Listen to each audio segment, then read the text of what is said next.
The sound of the slap echoed like a gunshot through the crystal chandeliers. 300 guests froze mid-conversation. Champagne glasses paused halfway to lips. The string quartet's melody died in confusion.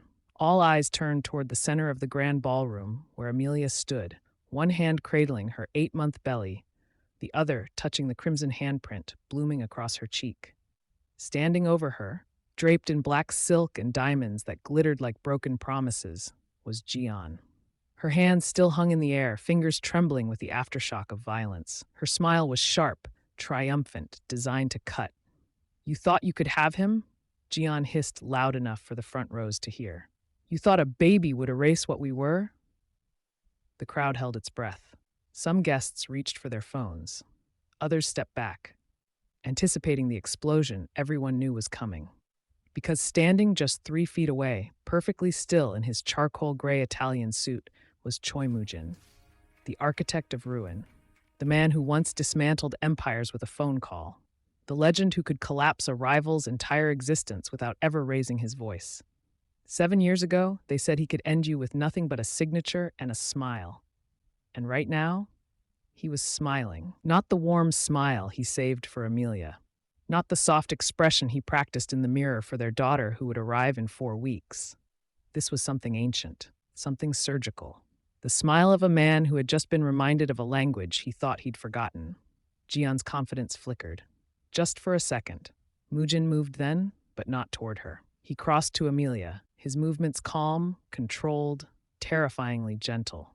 He cupped her face with both hands, inspecting the mark on her skin as if it were a blueprint he needed to memorize. His thumb traced the outline of Jian's violence with the precision of an architect measuring structural damage. "Are you hurt?" His voice was silk over steel. Amelia met his eyes. Despite the shock, despite the sting, she smiled back at him. "I'm okay," she whispered. "We're okay." Mujin kissed her forehead, lingering there for 3 full seconds, while the entire ballroom watched. Then he turned to Gian. He didn't shout, didn't threaten. Instead, he walked toward her with his hands open, his posture relaxed. And before Gian could process what was happening, before her bodyguards could react, Mujin wrapped his arms around her in what looked like an embrace. To everyone watching, it appeared almost tender. But those close enough could hear his whisper, soft as death against her ear. "Thank you for reminding me who I am." Jian's blood went cold. Mujin pulled back, his smile still in place, and adjusted his cufflinks as if nothing had happened. He took Amelia's hand, and together they walked toward the exit. Not rushed, not fleeing, just leaving, like guests who had simply grown tired of the party. Behind them, Gian stood frozen, suddenly aware that she had just made the worst miscalculation of her life.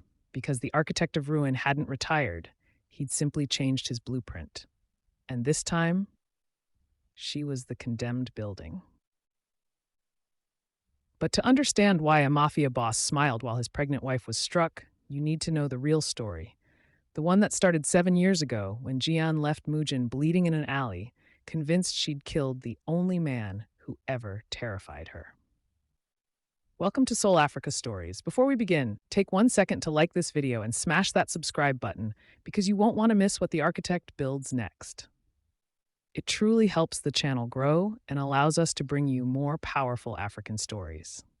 Also, drop a comment and tell us where you're watching from. Drop your country flag in the comments. 7 years ago, Choi Mu-jin didn't need weapons.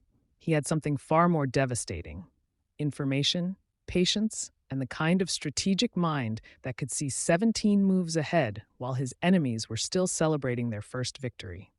They called him the architect of ruin, and the name wasn't metaphorical. In the underground world of Seoul's organized crime, Mujin operated like a master builder in reverse.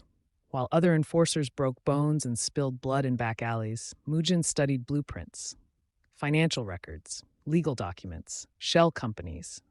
He understood that every criminal empire, no matter how powerful, was just a structure, and every structure had a foundation. Find the cracks, apply the right pressure, watch it all come down. His most famous job was the dismantling of the Guak family, operated untouched for 2 decades. Mujin didn't fire a single shot. Instead, he spent 6 months as a low-level accountant in one of their front companies, copying files, learning their networks, mapping every transaction.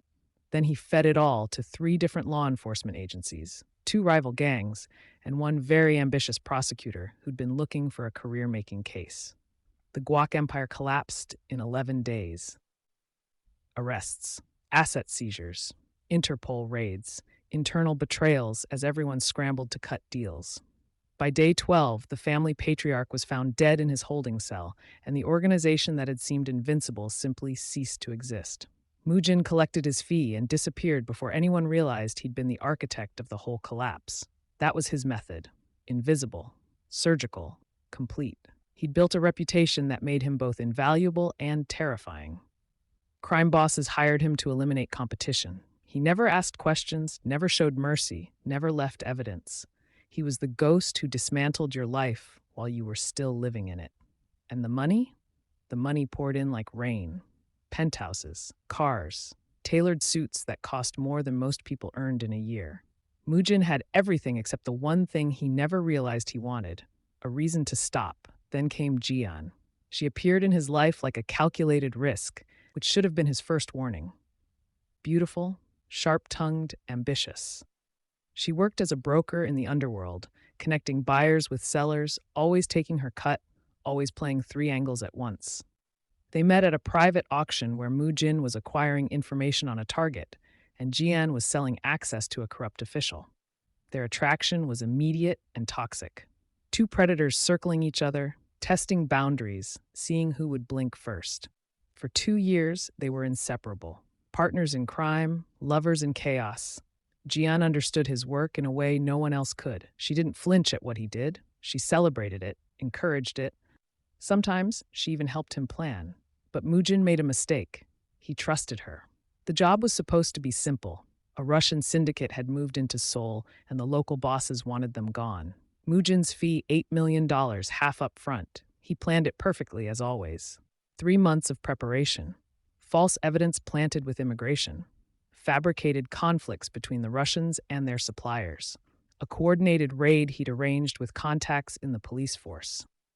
The night before the operation, Mujin made the transfer, $4 million into the escrow account he shared with Gian, because she'd convinced him that combining their resources was smart, strategic, safer. He woke up the next morning to find the account empty. Gian was gone. The money was gone. And waiting for him in his apartment was a single message written in lipstick on his bathroom mirror: "You taught me well." But that wasn't the worst part. The worst part came 6 hours later, when Mujin met with his police contact to confirm the raid, only to walk into an ambush. Gian hadn't just stolen his money. She'd sold him out to the Russians, who'd paid her $5 million for information on the architect who was planning their destruction. They beat him within an inch of his life in an alley behind a shuttered restaurant. 3 men, tire irons, 40 minutes of systematic brutality designed to send a message. When they were done, they left him bleeding in the rain, convinced he'd never survive the night. But Mujin didn't die. He crawled to a doctor he knew, one who owed him a favor and didn't ask questions. 3 broken ribs, shattered collarbone, internal bleeding, 14 stitches across his face. He survived. Barely. And in those long, agonizing weeks of recovery, something in Mujin changed. The rage he expected never came. Instead, lying in that hospital bed, he felt something he'd never experienced before: exhaustion. Deep, soul-crushing exhaustion. He was 32 years old and realized he'd spent a decade destroying things: buildings, businesses, lives. For what? Money he didn't need? Respect from people he didn't care about? The love of a woman who'd sold him for a price? When he could finally walk again, Mujin made a decision. He liquidated his remaining assets, paid off his debts, and burned every contact list he'd ever maintained. Then he disappeared. Not to hide, but to rebuild. He moved to London under a new name with a clean passport and enrolled in an architecture course at UCL. Actual architecture. The kind that built things instead of destroying them. His instructors were baffled by this intense, quiet Korean man who approached design problems with frightening precision, who could see structural weaknesses in blueprints that everyone else missed. But Mujin wasn't interested in being brilliant. He was interested in being different. He wanted to create something, anything. He wanted to prove to himself that the skills he'd used to ruin lives could be repurposed for something that mattered. That's where he met Amelia. She walked into his advanced design seminar 15 minutes late, apologizing in an accent that blended British education with West African roots. She carried a portfolio that was chaos and genius in equal measure, buildings that looked like they were growing from the earth rather than imposed upon it, structures that breathed and lived. Mujin, who prided himself on never being surprised, was completely captivated. They were paired on a project designing a community center for a struggling neighborhood in East London, where Mujin approached the work with mathematical precision. Amelia brought intuition and warmth. She talked about buildings as if they had souls, as if architecture was a conversation between space and the people who would inhabit it. "You design like you're afraid of making a mistake," she told him one evening as they worked late in the studio. "Like you're trying to control every variable." "Control prevents failure," Mujin replied, not looking up from his calculations. Amelia laughed. "Control also prevents magic." She leaned over and sketched a curved wall where Mujin had drawn straight lines, added windows where he'd planned solid surfaces, introduced organic flow into his rigid geometry. The design transformed before his eyes from functional to beautiful. "See?" she said softly. "Sometimes the best structures are the ones that leave room for life to happen."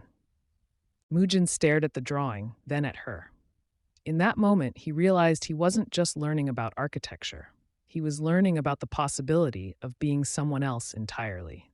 Their romance developed slowly, carefully.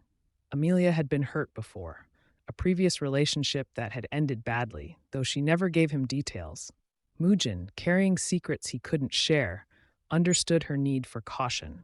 They built trust like they built their designs, one careful choice at a time. 6 months into their relationship, Amelia's firm offered her a partnership. The catch: she'd need to relocate to their Seoul office to oversee a major urban development project. She almost turned it down until Mujin surprised her by suggesting they go together. Now, friends, if you're enjoying this story so far, hit the like button and subscribe to Seoul Africa Stories. And don't forget to comment where you're tuning in from, your city or country. We love seeing our global family. "You know Seoul?" she asked. "I used to," he said. "Long time ago." They moved into a bright apartment in Hanam-dong with floor-to-ceiling windows overlooking the Han River. Amelia threw herself into her work, designing sustainable housing complexes and green spaces. Mujin took on freelance architectural consultation, careful to stay out of the public eye, using his skills to help small firms solve complex design problems. For 3 years, they built a life, a real life. Dinners with Amelia's colleagues, weekend trips to Jeju Island, plans for the future that included marriage, children, growing old together. Mujin proposed to her in the nursery room of their new house, a space they'd designed together, filled with soft light and dreams of the family they'd create. When she said yes, Mujin felt something he'd never experienced in all his years as the architect: peace. They married quietly in a small ceremony. Amelia's family flew in from Ghana. Mujin claimed his family was estranged. It was the only lie he allowed himself, because the truth, that everyone who'd known him before was either dead, imprisoned, or would kill him on sight, was impossible to explain. And then, 8 months into Amelia's pregnancy with their daughter, the invitation arrived: a charity gala for arts education hosted by one of Seoul's most prominent cultural foundations. Amelia's firm was a major sponsor, and her attendance was expected. Mujin, who normally avoided large events, agreed to go because he could see how excited she was. "You'll be bored," Amelia teased as she selected her gown, a stunning African print silk that celebrated her heritage and accommodated her growing belly. "I'll survive," Mujin assured her, choosing his charcoal suit with the same careful precision he applied to everything. What he didn't know was that across the city, Gian had received the same invitation. Gian, who'd built her own empire with the money she'd stolen. Gian, who'd convinced herself that Mujin was dead and buried in an unmarked grave somewhere. Gian, who thought she'd won. She arrived at the gala in a black gown that cost more than most cars, diamonds dripping from her wrists and throat like spoils of war. She moved through the crowd collecting admiration, brokering deals, playing the role of the sophisticated businesswoman she'd bought with blood money. Then she saw him. Across the ballroom, standing with his hand on the small of a pregnant woman's back, was Choi Mu-jin. Alive, thriving, happy. The shock hit Gian like ice water. For 7 years, she'd carried a small kernel of guilt about what she'd done, soothed by the assumption that he probably died from his injuries or disappeared into obscurity. But here he was, looking better than she'd ever seen him, distinguished, content, free. While she was still playing the same games, still hustling in the shadows, still proving herself to men who would never truly respect her. The injustice of it burned. She watched him throughout the evening, noting every gentle touch he gave his wife, every soft smile, every moment of obvious devotion. This wasn't the cold, calculating enforcer she'd known. This was someone who'd moved on. Someone who'd found something better. And Gian, who'd convinced herself that leaving him was the smartest thing she'd ever done, suddenly felt like she'd lost something irreplaceable. Rage and jealousy mixed into something toxic. Before she could stop herself, before she could think it through, Gian was moving across the ballroom. Her heels clicked like counting down seconds. The crowd parted without realizing why. She stopped directly in front of them. "Mujin," she said, his name dripping with false sweetness. After all these years. Mujin turned slowly. His expression didn't change, but Amelia felt his hand tighten slightly on her back. "Gian." His voice was neutral, flat. "I thought you were dead." "Funny," Gian smiled. "I thought the same about you." Amelia looked between them, sensing the history, the tension thick enough to choke on. "Do you two know each other?" "We used to," Mujin said carefully. Gian's eyes slid to Amelia, taking in the elegant gown, the confident posture, the way she stood beside Mujin like she belonged there, like she'd earned something Gian had thrown away. "Is this your wife?" Gian asked, already knowing the answer. "Yes." "How charming." Gian's smile sharpened. "And pregnant. Congratulations. I'm sure you'll be a wonderful father." The word father came out like an insult. Amelia, who'd spent her career navigating rooms full of dismissive men and subtle aggression, recognized danger when she saw it. "Thank you," she said calmly. "We're very excited. I'm sure you are." Gian took a step closer, invading their space with predatory intent. "Tell me, does she know what you really are, Mujin? Does she know what you've done?" Mujin's jaw tightened. "That's enough." "Is it?" Gian's voice rose just enough for nearby guests to glance over. "Does she know how many lives you've destroyed? How many people disappeared because of you?" Amelia's hand found Mujin's. "I think you should leave." Gian laughed. "You think you can dismiss me? You don't even know who you're standing next to. This man." She never finished the sentence, because what happened next occurred so fast that most guests would later disagree on the exact sequence of events. Gian's hand came up. The slap connected with Amelia's cheek with a crack that silenced the entire ballroom. And Choi Mu-jin smiled. The silence that followed the slap was absolute. 300 people held their breath as one.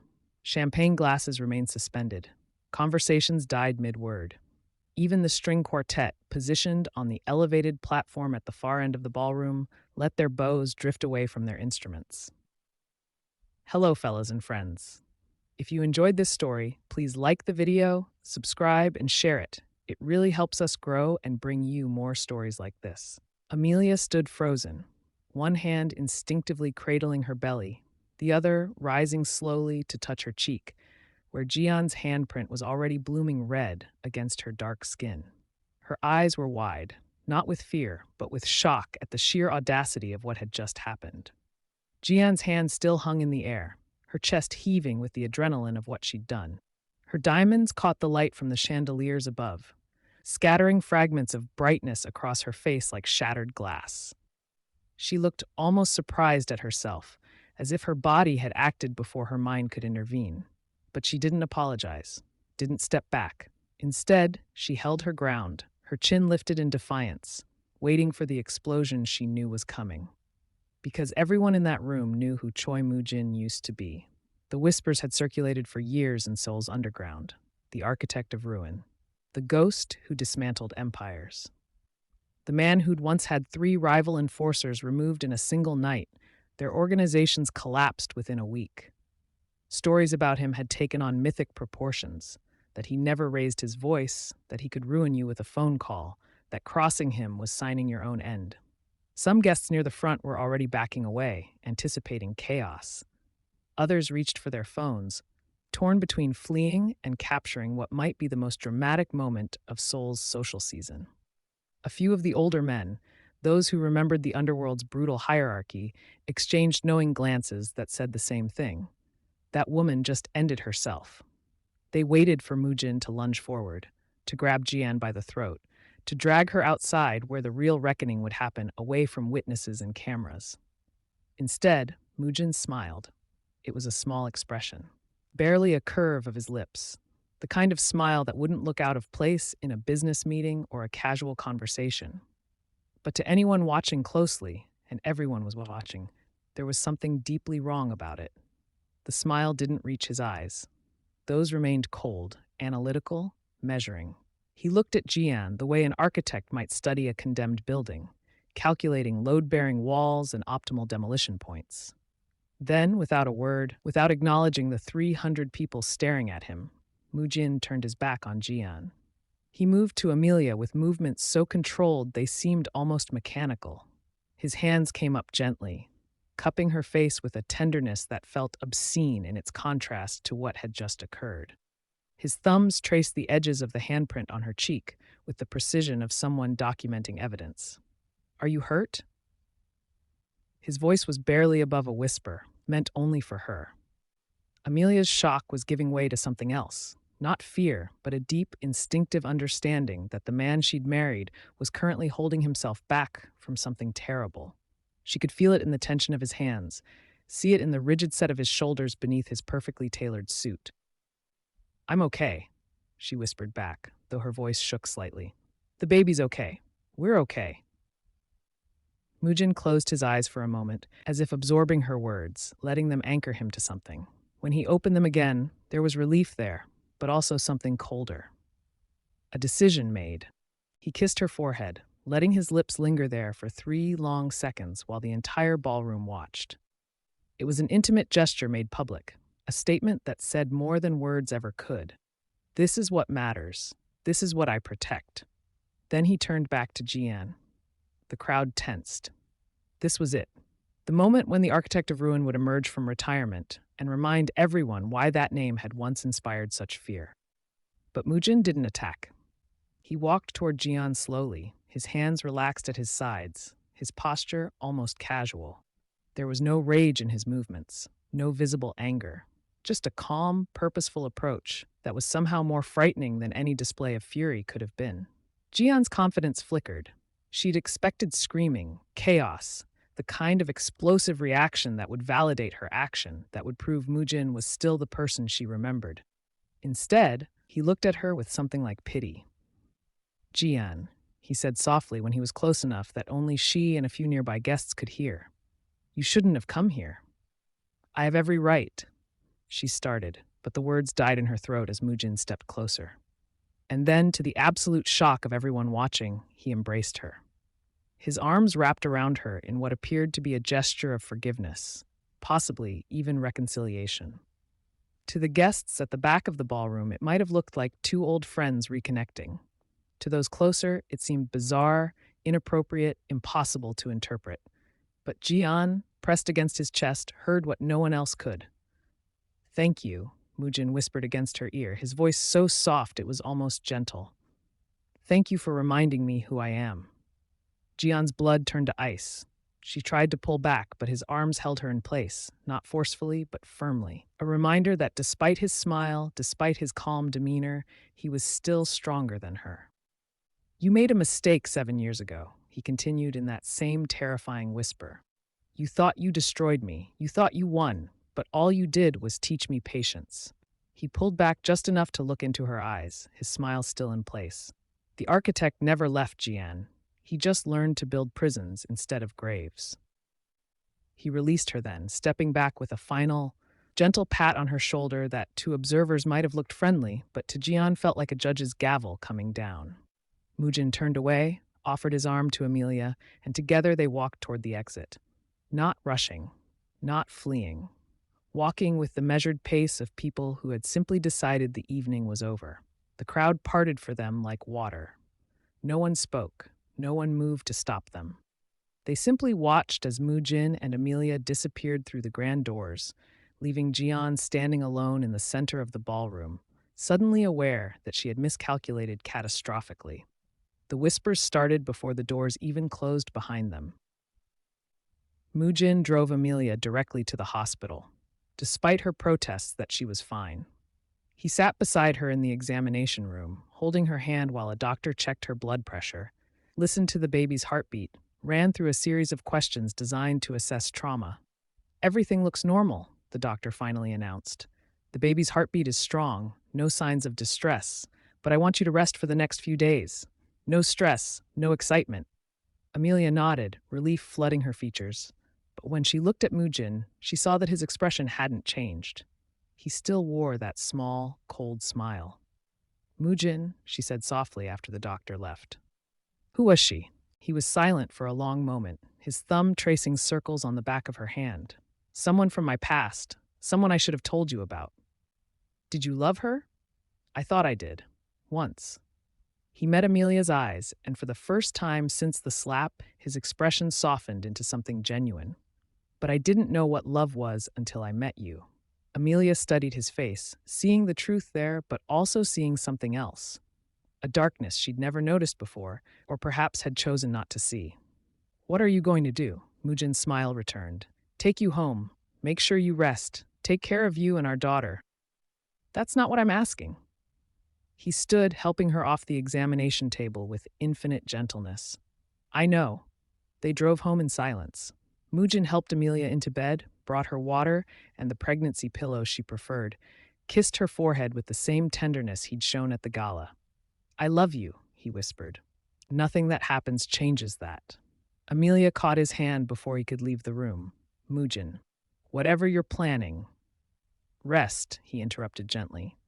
"That's all you need to think about. Rest and taking care of our baby." He waited until her breathing deepened into sleep before he moved. Then he walked to his study, closed the door, and opened the locked drawer of his desk that Amelia had never asked about. Inside were 3 phones he hadn't used in 7 years. Burners with encrypted SIM cards, registered to names that didn't exist, connected to networks that operated in the spaces between legal and illegal. Mujin powered on the first phone and waited. Within 30 seconds, it began to vibrate with messages, automated alerts from accounts he'd set up as insurance policies before he disappeared. Digital tripwires he'd planted throughout Seoul's underground infrastructure, designed to notify him if certain names ever surfaced in official databases or business networks. And there, among the accumulated 7 years of silent alerts, was Gian's name, highlighted dozens of times. Police reports, business registrations, property acquisitions. She hadn't just survived, she'd thrived. Mujin began to read, his architectural mind organizing information into structures he could analyze. Within an hour, he had a preliminary blueprint of Gian's current life. She ran an import-export business that was clearly a front for questionable activities. She had connections to 3 separate organizations, providing logistics and financial services. She'd invested the money she'd stolen from him, his money, into real estate across Southeast Asia, creating a network of holdings that generated legitimate income while hiding illegal operations. She'd built an empire on his supposed end, or what she thought was his end. The second phone connected him to a secure forum he'd once used to communicate with information brokers. His old login still worked, another insurance policy. He posted a single encrypted message: "The architect needs structural analysis. Target, Gian. Timeline, 72 hours. Budget, unlimited." The response came within minutes. 3 brokers accepted the job simultaneously, competing for his business like sharks sensing blood in water. They remembered him. They remembered what it meant when the architect requested information. By morning, his email, routed through 6 proxy servers, contained 18 files. Financial records that Gian thought were hidden. Photographs of her meeting with known questionable figures. Voice recordings of conversations that proved she was still actively involved in illegal operations. Partnership agreements that outlined exactly how her empire was structured and where its vulnerabilities lay. Mujin spread the information across his desk like blueprints, seeing not just what Gian had built, but how it would fall. Every business had a foundation. Every foundation had cracks. His job was simply to find them and apply pressure. Her import-export company relied on bribing customs officials. Two officials, specifically, whose names appeared repeatedly in the communications logs, removed them, and her entire supply chain would collapse under scrutiny. Her real estate holdings were financed through shell companies in the Cayman Islands, managed by a single law firm in Hong Kong that specialized in helping people hide assets. But that law firm was currently under investigation by international authorities for unrelated matters. One anonymous tip connecting Gian's holdings to their practices would trigger a cascade of legal freezes. Her partnerships with questionable organizations were held together by mutual profit, but also by her reputation as someone trustworthy, someone who kept secrets. What would happen if those secrets suddenly became public? If her partners discovered she'd once betrayed the architect himself for money? The structure was clear now. Mujin could see exactly how to bring it down. He spent the second day making calls on his third phone, reaching out to contacts he'd thought he'd never speak to again. A prosecutor who'd once taken information from Mujin to build career-making cases. A forensic accountant who specialized in unraveling questionable financial networks. A journalist known for exposing corruption in high places. None of them questioned why the architect had suddenly reappeared after 7 years of silence. They simply listened to his offers, information they could use, cases they could crack, stories they could break, and agreed to act. Mujin didn't tell them about the slap, didn't mention his pregnant wife or his desire for justice. He simply presented opportunities, positioned as mutually beneficial arrangements. The prosecutor would get arrest statistics and positive press. The accountant would receive a substantial consulting fee. The journalist would break a major story about questionable networks operating in Seoul's business sector. They would do the work. They would take the credit. And Gian would collapse under the weight of their investigation without ever knowing who had really orchestrated her destruction. On the third day, Mujin activated the final piece of his plan. He sent an anonymous package to Gian's largest business partner, an organization based in Macau that relied on her logistics network. Inside the package was evidence that Gian had been skimming profits, a complete fabrication Mujin had constructed using her own financial records, altered just enough to suggest betrayal without being obviously fake. Questionable organizations didn't investigate accusations. They simply acted. And when your reputation was built on trustworthiness, even a hint of betrayal was fatal. Mujin spent those 3 days playing the role of devoted husband. He made Amelia breakfast in bed, rubbed her feet when she complained about swelling, sat with her in the nursery they'd designed together, discussing names for their daughter and plans for her future. Amelia watched him carefully, seeing the contrast between his gentle care and the cold calculation she'd glimpsed at the gala. She didn't ask what he was doing during the hours he spent in his study. She simply held his hand when he returned to her and chose to trust the man she'd married. On the morning of the fourth day, Mujin's phone, his real phone, the one registered to his current identity, buzzed with a news alert. Prominent businesswoman arrested in multi-million-dollar case. The article included a photo of Gian being led away in handcuffs, her expression caught between shock and fury.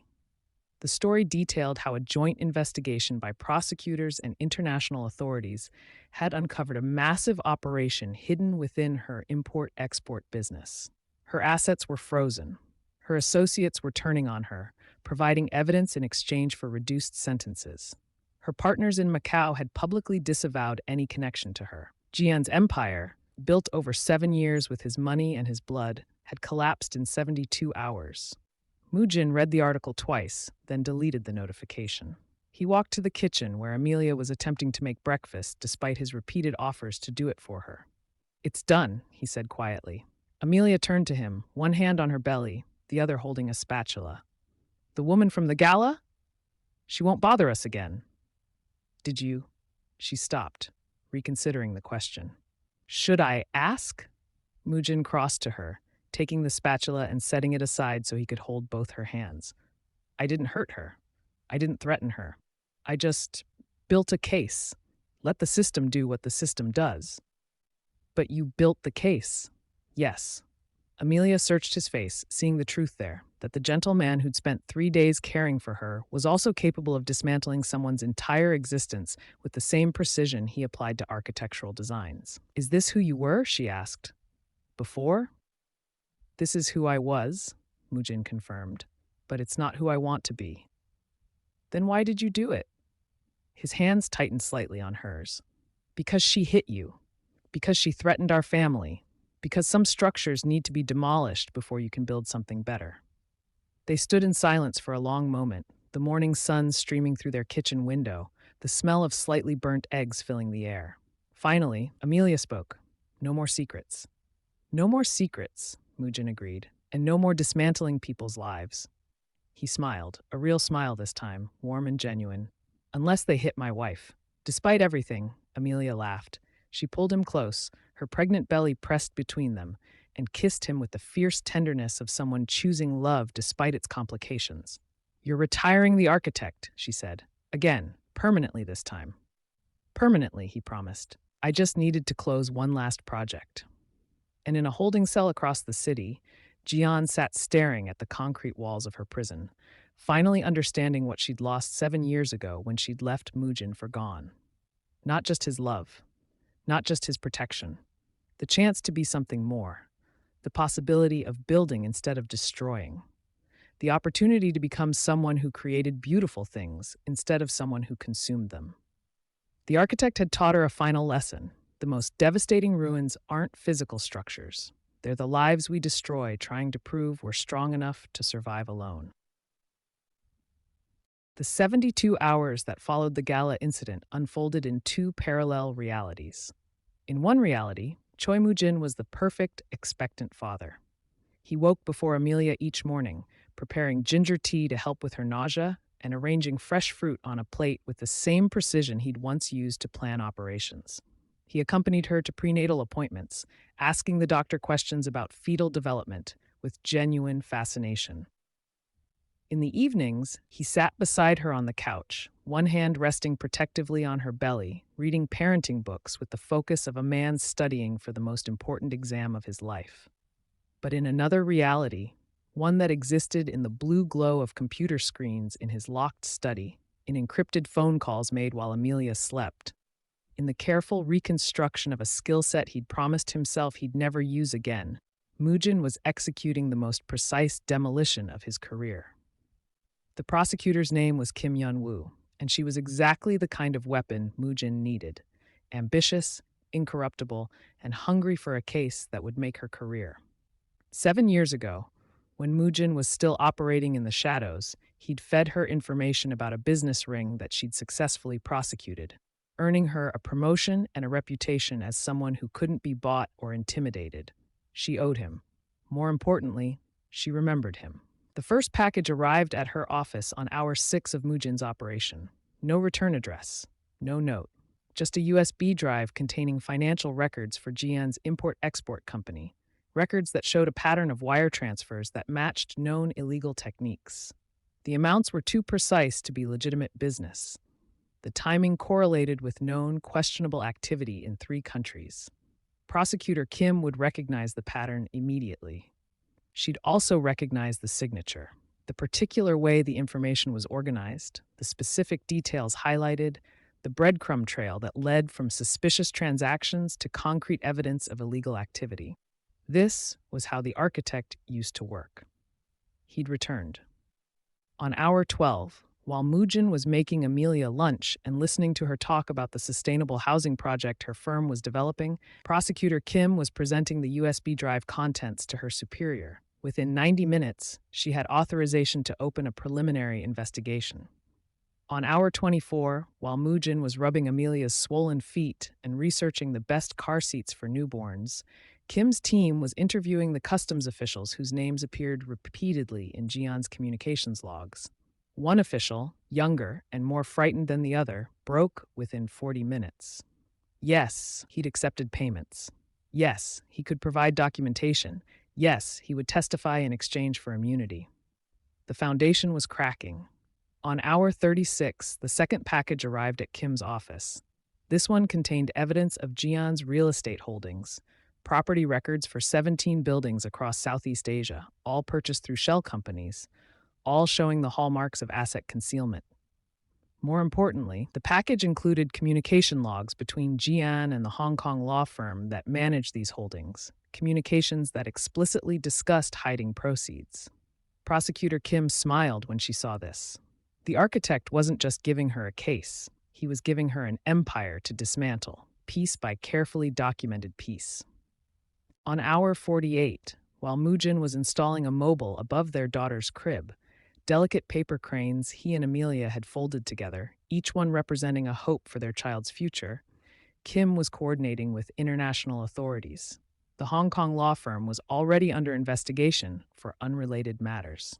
Adding Gian's holdings to that investigation would create a cascade effect, freezing assets across multiple jurisdictions simultaneously. On hour 54, Mujin made a phone call to a journalist named Park Min-jun, a man who'd built his career exposing corruption in Seoul's business sector. The conversation was brief, professional, and appeared to be about nothing more consequential than a general discussion of financial irregularities in Korea. But embedded in that conversation were three specific details: the name of Gian's company, the dates of certain suspicious transactions, and a suggestion that someone with investigative skills might find the public business registrations for that company quite interesting. Park Min-jun had made his career by following such suggestions. Within 6 hours, he'd filed information requests with 4 government agencies and begun mapping the network of companies connected to Gian's primary business. On hour 60, while Mujin was reading bedtime stories to Amelia's belly, a nightly ritual that made her laugh and made him feel connected to the daughter he hadn't yet met, Gian was receiving the first indication that something was wrong. Her accountant called in a panic. 2 of their shell companies had been flagged for audit. The Hong Kong law firm wasn't returning calls. The customs official who'd been on their payroll for 3 years had suddenly resigned without explanation. Gian wasn't worried yet. Problems arose in her line of work. They could be managed, contained, solved with money or intimidation or both. She'd built her empire by being smarter and more ruthless than her competitors. A few audits weren't going to bring her down. She had no idea she was living in a building whose foundations had already been removed, held up only by momentum and ignorance, seconds away from collapse. On hour 66, the third package arrived at Prosecutor Kim's office. This one was different. Not just evidence of Gian's activities, but evidence of her partnerships. Names, dates, transaction records connecting her to 3 separate questionable organizations. Most devastating of all, evidence that she'd been skimming profits from her largest partner, the Macau organization that provided most of her business. This evidence was fabricated, but Mujin had constructed it so carefully, using Gian's own financial records as the foundation, that it would take a forensic accountant weeks to identify the alterations. And in the business underworld, accusations didn't require proof. They only required plausibility. Prosecutor Kim understood immediately what the architect had done. He wasn't just giving her the target. He was isolating the target, cutting off every possible avenue of support or escape. By the time Gian realized she was under investigation, she'd also be fighting on 2 fronts: law enforcement ahead of her and her own business partners behind her. Kim had prosecuted hundreds of people in her career. She'd seen every defense, every escape attempt, every desperate gambit. But she'd never seen anyone as thoroughly trapped as Gian was about to be. On hour 68, Prosecutor Kim made her move. She filed for emergency asset freezes across 7 jurisdictions simultaneously. She coordinated with international authorities to flag Gian's passport. She issued subpoenas to 4 banks, 3 law firms, and 17 individuals connected to Gian's business network. And then she scheduled a press conference. On hour 70, while Mujin was making breakfast and discussing baby names with Amelia, they'd narrowed it down to 3 choices, each one representing a different hope for their daughter's character. Park Min-jun published his article, The Hidden Empire, How one sole businesswoman built a network worth hundreds of millions. The article was devastating, meticulously researched, impossible to dismiss as speculation because every claim was backed by public records, albeit records that required expertise to interpret correctly. The article didn't explicitly accuse Gian of wrongdoing. Park was too experienced for that, but it asked all the right questions, drew all the right connections, and left readers with an unmistakable impression. This woman was operating outside the law, and authorities should investigate. The article went viral within 2 hours. News stations picked it up. Business networks discussed it. Social media exploded with commentary and speculation. By hour 71, Gian's phone was ringing constantly. Partners demanding explanations, lawyers advising immediate action, associates distancing themselves with transparent urgency. And then came the call that made her blood run cold. Her Macau partner, informing her in a voice like frozen steel that their arrangement was terminated, effective immediately, and she should consider herself fortunate that termination was all they were imposing. They'd seen the evidence of her alleged skimming. They didn't care if it was true. In their world, the accusation itself was enough. Gian stood in her luxury apartment, purchased with money she'd stolen from Mujin 7 years ago, and felt the ground shifting beneath her feet. This wasn't coincidence. This wasn't bad luck. This was coordinated, precise, surgical. This was architecture. And she knew, with sudden and absolute certainty, who the architect was. On hour 72 exactly, Gian held her own press conference. It was a desperate move, an attempt to control the narrative before law enforcement could. Her PR team had arranged it quickly, booking a hotel conference room, inviting journalists, preparing a statement that portrayed her as a legitimate businesswoman being unfairly targeted by unnamed enemies with ulterior motives. She wore white, a deliberate choice meant to project innocence. Her makeup was flawless. Her statement was carefully crafted to express outrage without acknowledging any specific accusations. She was the picture of wrong dignity, prepared to fight these baseless allegations. She never got to deliver the statement. Prosecutor Kim walked into the conference room, flanked by 6 police officers, holding an arrest warrant and wearing an expression of professional satisfaction.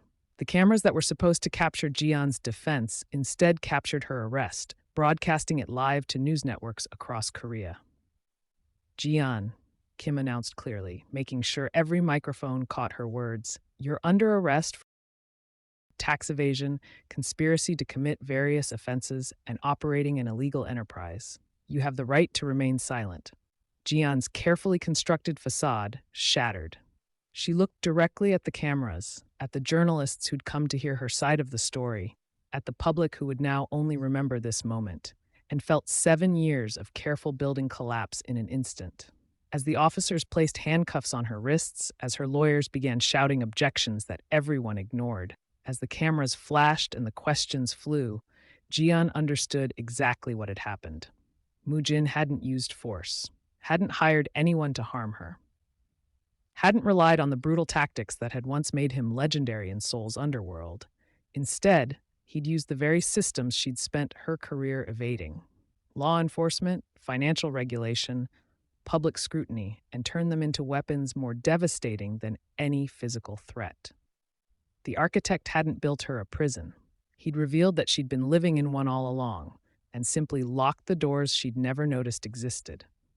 That evening, Mujin sat in the nursery, watching the paper cranes turn slowly in the air conditioning's gentle current.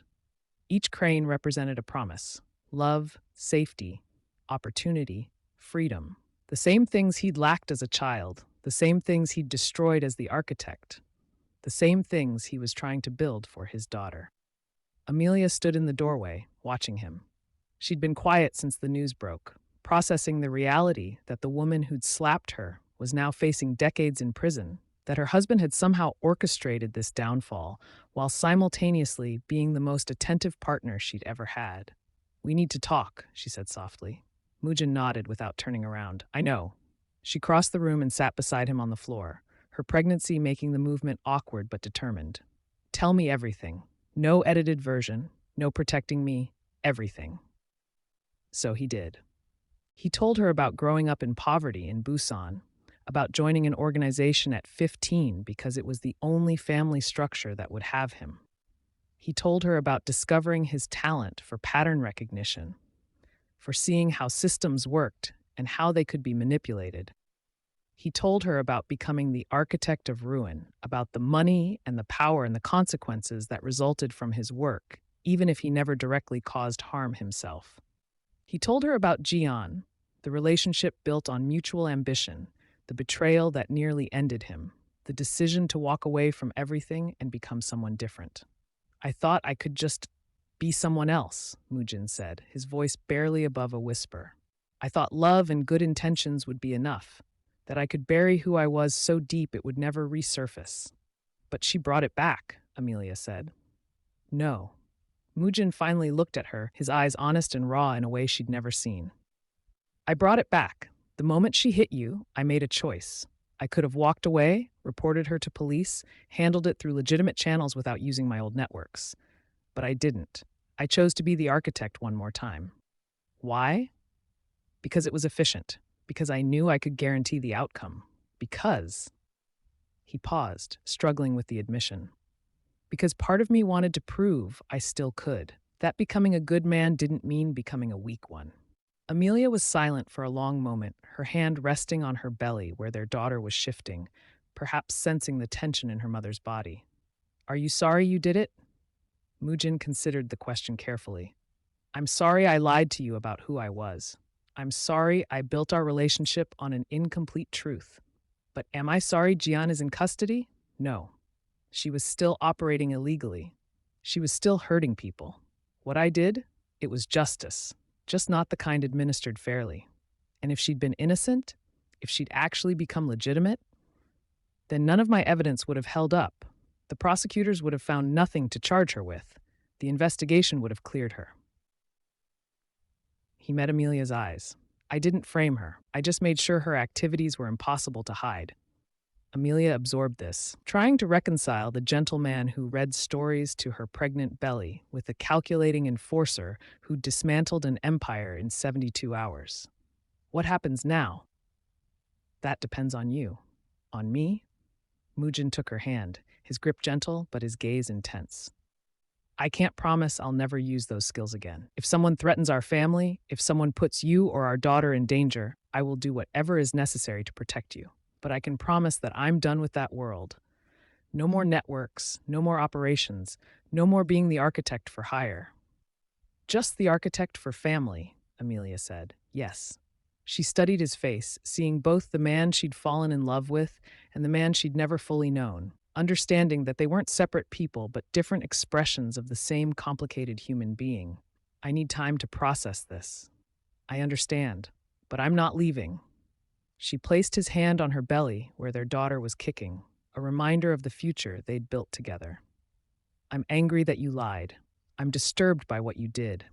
But I also watched that woman hit me and threaten the life we've built, and I can't honestly say I'm sorry she's facing consequences. Mujin felt something unknot in his chest. Not relief exactly, but the loosening of a tension he hadn't realized he was carrying. I don't deserve you. Probably not. Amelia agreed with a slight smile. But you're stuck with me anyway, for better or worse, including whatever complicated worse this situation represents. They sat together in the nursery, surrounded by the hopes they'd folded into paper cranes, and chose to move forward rather than backward. Not because the past was forgotten, but because the future they were building seemed worth the complications of the present. 4 weeks later, Amelia went into labor. The delivery was long and difficult, 18 hours of contractions and breathing exercises, and Mujin holding her hand with a grip that suggested he was the one in pain. But when their daughter finally arrived, small and perfect, and screaming with the outrage of someone forced to leave a comfortable place before she was ready, Mujin felt something shift inside himself that he couldn't articulate. This was what he'd built. Not an empire of fear, but a tiny human who would depend on him for everything, who would learn about the world through his example, who would grow up never knowing the chaos and desperation that had shaped his early years. They named her Sarah, after Amelia's grandmother who'd been an activist in Ghana, fighting for education rights until she was 87. A name that meant princess, but that carried weight and history and the expectation of strength. Mujin held his daughter in the hospital room, studying her tiny fingers and the way her eyes tried to focus on his face, and made a silent promise. She would never know the architect of ruin. She would only know her father. Imperfect, complicated, but devoted entirely to her well-being. 6 weeks after Sarah's birth, a letter arrived at their house. It was postmarked from Jeju Correctional Facility, where Gian was awaiting trial. The envelope was thin, containing only a single page of handwriting that Mujin recognized immediately. He stood in his study, holding the envelope, debating whether to open it. Amelia was in the living room with Sarah, singing softly while their daughter fought sleep with the determination of someone who refused to miss a single moment of existence. He could hear them through the door, his wife's voice, his daughter's small noises of protest and contentment. That was his life now. That was what mattered. Mujin crossed to the fireplace they rarely used, struck a match, and held it to the corner of the envelope without opening it. He watched the paper catch, watched Jian's words, whatever they were, apology or threat or plea, curl and blacken and disappear into ash. He'd spent 7 years running from his past, then 72 hours returning to it. But this moment, burning a letter unread, felt like the true ending. Not because he was pretending the past didn't exist, but because he was choosing not to let it define his present. The architect of ruin was gone. Not forgotten, Mujin would carry those memories and that skill set for the rest of his life, available if his family ever needed protection but locked away otherwise, but no longer the defining feature of his identity. He was just a father now, a husband, a man trying to build something beautiful instead of demolishing what others had created. From the living room, Amelia called out, "Mujin?" Sarah finally fell asleep. "Come see how peaceful she looks." He watched the last corner of the envelope burn away, then brushed the ashes from his hands and walked toward his family. Behind him, the past turned to smoke. Ahead of him, his daughter slept peacefully, knowing nothing of prisons or betrayals or the complicated man who would spend the rest of his life trying to be worthy of her trust. Some structures needed to be demolished before you could build something better. But the best construction happened not by destroying what came before, but by learning from it, adapting, creating something entirely new from the lessons of collapsed foundations. Mujin had been the architect of ruin. Now he was simply an architect, building a life one careful choice at a time, hoping that love and intention would be strong enough to support the weight of everything that came before. In her crib, Sarah shifted and sighed, dreaming infant dreams untouched by her father's history. And Mujin watched her breathe and thought that maybe redemption wasn't about erasing the past, but about refusing to let it design the future. The last ash from Jian's letter dissolved in the fireplace. The apartment was quiet except for Sarah's gentle breathing and the city sounds filtering through the windows. Amelia reached for Mujin's hand, and for the first time in 7 years, maybe for the first time in his entire life, Choi Mu-jin felt truly free. He looked at his wife, at his sleeping daughter, at the home they'd created together through patience and trust and the willingness to forgive complicated truths. This was his architecture now. Not the destruction of enemies, but the construction of family. Not the dismantling of empires, but the building of a single, precious life that would grow and flourish in the safety he'd provide. Sarah made a small sound in her sleep, and both parents turned to watch her. Mujin thought about all the choices that had led him here, the terrible ones and the redemptive ones, the violence and the healing, the person he'd been and the person he was becoming. "What are you thinking?" Amelia whispered. "That I spent years tearing things down," Mujin said softly. "But this," he gestured to Sarah, to their home, to the life they'd created, "this is the only thing I've ever built that matters." Amelia squeezed his hand. "Then let's keep building." And they did, day by day, choice by choice, brick by careful brick, building a family, building trust, building a future that honored the past without being imprisoned by it.